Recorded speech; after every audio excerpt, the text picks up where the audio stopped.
M2S study classes में आपका स्वागत है। आज हम बात करेंगे क्लास 6 के NCERT के हिस्ट्री के पहले चैप्टर के बारे में, जिसका नाम है क्या, कब, कहाँ और कैसे। तो शुरू करते हैं। तो देखते हैं, सबसे पहले एक रसीदा का सवाल दिया हुआ है कि रसीदा बैठी अखबार पढ़ रही थी, अचानक उसकी निगाह एक सुर्खी पर पड़ी। 100 साल पहले। वह सोचने लगी कि यह कैसे जान सकता है कि इतने वर्ष पहले क्या हुआ था। तो कैसे पता लगा, ये जानने के लिए कि कल क्या हुआ था, तुम रेडियो सुन सकते हो, टेलीविज़न देख सकते हो या फिर अखबार पढ़ सकते हो। तो यहाँ पर दिया हुआ है कि अतीत के बारे में जानने के लिए कौन कौन से स्रोत हैं। वहीं बात करें तो अतीत के बारे में हम क्या जान सकते हैं। इसकी बात की जाए तो अतीत के बारे में बहुत कुछ जाना जा सकता है, जैसे लोग क्या खाते थे, कैसे कपड़े पहनते थे, किस तरह के घरों में रहते थे। हम आखेटकों, शिकारियों, पशुपालकों, कृषकों, शासकों, व्यापारियों, पुरोहितों, शिल्पकारों, कलाकारों, संगीतकारों या फिर वैज्ञानिकों के जीवन के बारे में जानकारियाँ भी हासिल कर सकते हैं। ठीक है दोस्तों, तो आगे देखते हैं। लोग कहाँ रहते थे। अगर प्राचीन समय की बात की जाए कि लोग उस समय कहाँ रहते थे, तो कई लाख वर्ष पहले लोग इस नदी के तट पर रह रहे थे, यानी नर्मदा नदी के तट पर लोग रहते थे प्राचीन समय में। तो यहाँ पर रहने वाले आरंभिक लोगों में से कुछ कुशल संग्राहक थे, जो आसपास के जंगलों की विशाल संपदा से परिचित थे। यानी कि वो आसपास में सभी एरियो से परिचित थे कि वहाँ पर क्या है, कौन सी चीज़ वहाँ खाने की है, नहीं है। तो वो अपने भोजन के लिए वे जड़ों, फलों तथा जंगल के अन्य उत्पादों का यहीं से संग्रह किया करते थे तथा वे जानवरों का भी शिकार करते थे। यानी कि इससे हमें पता चलता है कि मनुष्य प्राचीन समय से ही मांसाहारी प्रवृत्ति का था। आगे देखें अगर, तो अब तुम उत्तर पश्चिम की सुलेमान और किरतर की पहाड़ियों का पता लगाओ। इसी क्षेत्र में कुछ ऐसे स्थान हैं जहाँ लगभग 8000 वर्ष पूर्व स्त्री पुरुषों ने सबसे पहले गेहूँ तथा जौ फसलों को उपजाना आरंभ किया था। तो आप यहाँ देख सकते हैं कि कब से इंसान ने जो गेहूँ और जौ जैसी फसलों को उपजाना प्रारंभ किया था। उन्होंने भेड़, बकरी और गाय जैसे पशुओं को भी पालतू बनाना शुरू कर दिया। ये लोग गांवों में रहते थे। उत्तर पूर्व में गारो तथा मध्य भारत में विंध्य पहाड़ियों का पता लगाओ। ये कुछ अन्य ऐसे क्षेत्र थे जहाँ पर कृषि का विकास हुआ, जहाँ सबसे पहले चावल उपजाया गया। वे स्थान विंध्य के ऊपर में स्थित है। यानी कि मानव द्वारा अगर फसल के बारे में या अनाज के बारे में बात की जाए तो सर्वप्रथम उसके द्वारा चावल उगाया गया था। ये यहाँ पर मैप भी दिया हुआ है, आप देख सकते हैं। पूरे मैप में सब नदी, घाट आदि के बारे में भी दिखाया गया है। आगे देखते हैं, तो मानचित्र पर सिंधु तथा इसकी सहायक नदियों का पता लगाने का प्रयास करें। तो दोस्तों, आप ये प्रयास कर सकते हैं मानचित्र देखकर, जो कि ऊपर दिया गया है। वहीं सहायक नदियाँ उन्हें कहते हैं जो एक बड़ी नदी में मिल जाती हैं। लगभग 4700 वर्ष पूर्व इन्हीं नदियों के किनारे कुछ आरंभिक नगर फले फूले। गंगा व इसकी सहायक नदियों के किनारे तथा समुद्र तटवर्ती इलाकों में नगरों का विकास लगभग 2500 वर्ष पूर्व हुआ। यानी कि प्राचीन समय से ही नदियों के किनारे काफ़ी सभ्यताएं फलती फूलती थी। इसका प्रमुख कारण ये था कि दोस्तों, नदी के किनारे जहाँ इंसानों को पानी मिल जाता था, वहीं कृषि के लिए जल मिल जाने के कारण उसे अनाज तथा वहाँ पशु को रखना तथा उसको शिकार के लिए भी काफ़ी पशुओं को मारने में भी उसको शिकार का फ़ायदा हो जाता था। इसलिए लोग प्राचीन समय से ही नदियों के किनारे ही सभ्यता बसाते थे। गंगा तथा इसकी सहायक नदी सोन का पता लगाओ। वहीं गंगा के दक्षिण में इस नदियों के आसपास का क्षेत्र प्राचीन काल में मगध नाम से जाना जाता था। इसके शासक बहुत शक्तिशाली थे और उन्होंने एक विशाल राज्य भी स्थापित किया था। तो आपको पता होगा कि मगध साम्राज्य भी काफ़ी शक्तिशाली था। वो आगे के चैप्टर में हम इनके बारे में भी जानेंगे, जहाँ सम्राट अशोक इस मगध साम्राज्य के प्रतापी शासक थे। उनके बारे में भी हम आगे के चैप्टर में जानेंगे। तो उन्होंने एक विशाल राज्य स्थापित किया। वहीं देश के अन्य हिस्सों में भी ऐसे राज्यों की स्थापना की गई। लोगों ने सदैव उपमहाद्वीप के एक हिस्से के दूसरे हिस्से तक की यात्रा ही की। कभी कभी हिमालय जैसे ऊंचे पर्वतों, पहाड़ियों, रेगिस्तान, नदियों तथा समुद्रों के कारण यात्रा जोखिम भरी होती थी, फिर भी वह यात्रा उनके लिए असंभव नहीं थी। अतः कभी लोग काम की तलाश में तो कभी प्राकृतिक आपदा के कारण एक स्थान से दूसरे स्थान पर जाया करते थे। यानी कि प्राचीन समय से ही मानव द्वारा प्रवास करना एक स्वाभाविक बात मानी जा सकती है। वहीं कभी कभी सेनाएं दूसरे क्षेत्रों पर भी विजय हासिल करने के लिए जाती थी। इसके अलावा व्यापारी कभी काफिले में तो कभी जहाज़ों में अपने साथ मूल्यवान वस्तुएं लेकर भी एक स्थान से दूसरे स्थान पर जाते थे। वहीं धार्मिक गुरु लोगों को शिक्षा और सलाह देते हुए एक गांव से दूसरे गांव तथा एक कस्बे से दूसरे कस्बे जाया करते थे। तो कुछ लोग नए और रोचक स्थानों को खोजने की भी इच्छा में उत्सुकतावश भी यात्रा किया करते थे। आगे देखते हैं। तो एक बार फिर से मानचित्र एक को देखो तो आप देख सकते हैं मानचित्र। वहीं पहाड़ियाँ, पर्वत और समुद्र इस उपमहाद्वीप की प्राकृतिक सीमा का निर्माण करते हैं। हालांकि लोगों के लिए इन सीमाओं को पार करना आसान नहीं था। जिन्होंने ऐसा चाहा वे ऐसा कर सके। वे पर्वतों की ऊंचाई को भी छू सके तथा गहरे समुद्रों को पार कर सके। उपमहाद्वीप के बाहर से भी कुछ लोग यहाँ आए और यहीं बस गए। लोगों के इस आवागमन ने हमारी सांस्कृतिक परंपराओं को भी समृद्ध किया। कई सौ वर्ष से लोग पत्थर तराशने, संगीत रचने और यहाँ के भोजन बनाने के तरीकों के बारे में भी एक दूसरे के विचारों को भी अपनाते रहे हैं। अब बात करते हैं देश के नाम। तो अपने देश के लिए हम प्राय इंडिया तथा भारत जैसे नामों का प्रयोग करते हैं। अगर बात करें इंडिया शब्द की तो ये इंडस से निकला है, जिसका संस्कृत में सिंधु अर्थ है। वहीं अपने एटलस में ईरान और यूनान का भी पता लगाओ तो ये आप लगा सकते हैं दोस्तों। वहीं लगभग 2500 वर्ष पूर्व उत्तर पश्चिम की ओर से आने वाले ईरानियों और यूनानियों ने सिंधु को इंदोस तथा इंदोस और इस नदी के पूर्व में स्थित भूमि प्रदेश को इंडिया कहा तथा भारत नाम का प्रयोग उत्तर पश्चिम में रहने वाले लोगों के एक समूह के लिए किया जाता था। इस समूह का उल्लेख संस्कृत की आरंभिक कृति ऋग्वेद में भी मिलता है, जो 3500 वर्ष पुरानी है। बाद में इसका प्रयोग देश के लिए होने लगा। तो आप देख सकते हैं कोने में कि ताड़ पत्रों से बनी पांडुलिपि का एक पृष्ठ। तो ये पांडुलिपि लगभग 1000 वर्ष पहले लिखी गई थी। किताब बनाने के लिए ताड़ के पत्तों को काट कर उनके अलग अलग हिस्सों को एक साथ बांध दिया जाता था। भूर पेड़ की छाल से बनी ऐसी ही एक पांडुलिपि को तुम यहाँ देख सकते हो।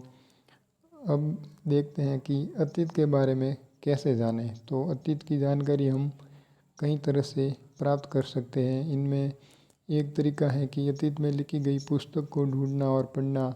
ये पुस्तकें जो हाथ से लिखी जाती थी, इस कारण इन्हें पांडुलिपि कहा जाता है। वहीं अंग्रेजी में पांडुलिपि के लिए प्रयुक्त होने वाला शब्द है मैन्यूस्क्रिप्ट, और जिसका लैटिन शब्द है मैनू, जिसका अर्थ हाथ है। तो ये पांडुलिपियाँ प्राय ताड़ पत्रों अथवा हिमालय क्षेत्र में उगने वाले भूर नामक पेड़ की छाल से विशेष तरीके से तैयार भोजपत्र पर लिखी जाती थी। ये देख सकते हैं इस टाइप की जो पांडुलिपि प्राचीन समय में होती थी, जो कई संग्रहालयों में आज भी सुरक्षित हैं। इतने वर्षों में इनमें से कुछ पांडुलिपियों को तो कीड़ों ने खा लिया तथा कुछ नष्ट कर दी गई। फिर भी कई ऐसी पांडुलिपियाँ हैं जो आज भी उपलब्ध हैं। प्राय ये पांडुलिपियाँ हैं जो मंदिरों, विहारों में प्राप्त होती हैं। इन पुस्तकों में धार्मिक मान्यताओं, व्यवहारों, राजाओं के जीवन, औषधियों तथा विज्ञान आदि सभी प्रकार के विषयों की चर्चा मिलती है। इसके अलावा हमारे यहाँ महाकाव्य, कविताएँ तथा नाटक भी हैं। इनमें से कई संस्कृत में लिखे हुए भी मिलते हैं, जबकि अन्य प्राकृत और तमिल में हैं। प्राकृत भाषा का प्रयोग आम लोग करते थे। वहीं इतिहास के बारे में जानने के लिए हम अभिलेखों का भी अध्ययन करते हैं। ऐसे लेख पत्थर अथवा धातु जैसी अपेक्षाकृत कठोर सतहों पर उत्कीर्ण किए गए मिलते हैं। कभी कभी शासक अथवा अन्य लोग अपने आदेशों को इस तरह उत्कीर्ण करवाते थे ताकि लोग उन्हें देख सके, पढ़ सके तथा उनका पालन कर सके। कुछ अन्य प्रकार के अभिलेख भी मिलते हैं जिनमें राजाओं, रानियों सहित अन्य पुरुषों ने भी अपने कार्यों के विवरण उत्कीर्ण करवाए हैं। उदाहरण के लिए पराय शासक लड़ाइयों में अर्जित विजयों का लेखा जोखा इन अभिलेखों द्वारा रखते थे। वहीं अगर बात की जाए इसके अलावा तो अन्य कई वस्तुएं अतीत में भी बनी और प्रयोग में लाई गई। ऐसी वस्तुओं का अध्ययन करने वाले व्यक्ति पुरातत्वविद कहलाते हैं। वहीं पुरातत्वविद पत्थर और ईंटों से बनी इमारतों के अवशेषों, चित्रों तथा मूर्तियों का अध्ययन करते हैं। वे औजारों, हथियारों, बर्तनों तथा आभूषणों तथा सिक्कों की प्राप्ति के लिए छानबीन खुदाई करते हैं। इससे कुछ वस्तुएं पत्थर, पक्की मिट्टी तथा कुछ धातु की बनी हो सकती है। तो ऐसे तत्व कठोर तथा जल्दी नष्ट न होने वाले होते हैं। वहीं दोस्तों बता दूं मैं आपको कि अभिलेखों को अध्ययन करने की विधि एपिग्राफी कहलाती है। ये देख सकते हैं प्राचीन समय के ये पत्थर की मूर्तियाँ तथा ये प्राचीन समय का चांदी का घड़ा देख सकते हैं। यहाँ पुरानी टाइम में एक चांदी का सिक्का तथा सिक्कों का प्रयोग लगभग 2500 वर्ष पूर्व हुआ था। आगे देखते हैं तो पांडुलिपियों, अभिलेखों तथा पुरातत्व से ज्ञात जानकारियों के लिए इतिहासकार प्राय स्रोत शब्द का प्रयोग करते हैं। वहीं इतिहासकार उन्हें कहते हैं जो अतीत का अध्ययन करते हैं। स्रोत से प्राप्त होते ही अतीत के बारे में पढ़ना बहुत रोचक हो जाता है। तो अतीत एक या अनेक, क्या तुमने इस पुस्तक के शीर्षक हमारे अतीत पर ध्यान दिया? यहाँ अतीत शब्द का प्रयोग बहुवचन के रूप में किया गया है। ऐसा इस तथ्य की ओर ध्यान दिलाने के लिए किया गया है कि अलग अलग समूह के लोगों के लिए इस अतीत के अलग अलग मायने थे। उदाहरण के लिए पशुपालकों तथा कृषकों का जीवन राजाओं तथा रानियों के जीवन से भी अलग था। वहीं व्यापारियों का जीवन शिल्पकारों के जीवन से भी बहुत भिन्न था। जैसा कि हम आज भी देखते हैं कि उस समय भी देश के अलग अलग हिस्सों में लोग अलग अलग व्यवहारों और रीति रिवाजों का पालन करते थे। यानी यहाँ बताया गया कि सभी लोगों का रीति रिवाज अलग था, रहन सहन, खान पान सब अलग होता था। शिल्पकारों का अपना अलग पहचान थी, वहीं व्यापारियों का अपना अलग रवैया होता था, वहीं राजाओं का अलग खान पान होता था। इसके बारे में यहाँ दिया गया है। उदाहरण के लिए अगर बात करें तो आज अंडमान द्वीप के अधिकांश लोग अपना भोजन मछलियाँ पकड़कर करते हैं, वहीं शिकार करके तथा फल फूल के संग्रह द्वारा प्राप्त करते हैं। वहीं इसके अलावा शहरों में रहने वाले लोग खाद्य आपूर्ति के लिए अन्य व्यक्तियों पर निर्भर रहते हैं। इस तरह के भेद अतीत में हैं। जो शहर देखेंगे आप नदी के किनारे बसे होंगे, उनके द्वारा अधिकांश लोगों द्वारा मछलियाँ ही खाई जाती हैं। कहीं ऐसे शहर होंगे जैसे हमारा राजस्थान है, तो वहाँ पर कहीं नदी देखने को नहीं है, वहाँ के ज़्यादातर लोग शाकाहार पर निर्भर हैं। तो इस प्रकार ये विभिन्नता है तो आपको हर जगह दिखाई देगी। इसके अलावा एक अन्य तरह का भेद है कि उस समय शासक अपनी विजयों का लेखा जोखा भी रखते थे। यानी कोई भी राजा जब युद्ध में विजित होता था तो वो उसका लेखा जोखा भी रखता था, जो कि अभिलेखों के द्वारा सुरक्षित रखा जाता था। वहीं अगर बात करें, यही कारण है कि हम उन शासकों के उनके द्वारा लड़ी जाने वाली लड़ाइयों के बारे में काफ़ी कुछ जानते हैं, जबकि शिकारी, मछुआरे, संग्रह कृषक अथवा पशुपालक जैसे आम आदमी प्राय अपने कार्यों का लेखा जोखा नहीं रखते थे। पुरातत्व की सहायता से हमें उनके जीवन को जानने में भी मदद मिलती है। अब आगे देखते हैं तिथियों का मतलब। तो अगर कोई तुमसे तिथि के विषय में पूछे तो शायद उस दिन की तारीख, माह, वर्ष जैसे कि 2000 या इसी तरह का कोई और वर्ष बताओगी। वहीं अगर वर्ष की गणना ईसाई धर्म प्रवर्तक ईसा मसीह के जन्म से की तिथि से की जाती है, अतः 2000 वर्ष कहने का तात्पर्य है कि ईसा मसीह के जन्म के 2000 वर्ष के बाद से हैं। वहीं अगर ईसा मसीह के जन्म के पूर्व की सभी तिथियाँ ईसा से पहले यानी ईसवी पूर्व के रूप में भी जानी जाती हैं। यानी जब ईसा मसीह का जन्म हुआ था उसके बाद से ये सन स्टार्ट किया, तो ईसवी पूर्व यानी ईसा मसीह के जन्म से पहले। वहीं अगर बात की जाए तो ये उसके बाद का भी सन यहाँ हम समझते हैं। वहीं अगर बात की जाए इतिहास और तिथियों के बारे में तो अंग्रेजी में बीसी यानी ईसवी पूर्व का तात्पर्य है बिफोर क्राइस्ट, यानी ईसा पूर्व होता है। वहीं कभी कभी तुम तिथियों से पहले एडी हिंदी में ई लिखा पाते हो, इसका अर्थ होता है एनो डोमिनी। इसका नामक दो लैटिन शब्दों से बना है। इसका तात्पर्य ईसा मसीह के जन्म के वर्ष से हैं। वहीं अगर बात की जाए वहीं अगर बात करें तो हम इन शब्दों का प्रयोग इसलिए करते हैं क्योंकि विश्व के अधिकांश देशों ने अब इस कैलेंडर का प्रयोग सामान्य हो गया है। भारत में तिथियों के इस रूप का प्रयोग लगभग 200 वर्ष पूर्व प्रारंभ हुआ था। वहीं कभी कभी अंग्रेजी के बीपी अक्षरों का प्रयोग होता है जिसका तात्पर्य बिफोर प्रेजेंट वर्तमान से पहले है। आगे देखते हैं अन्यत्र। तो ये आप देख सकते हैं प्राचीन समय के चित्र जो दिए गए हैं।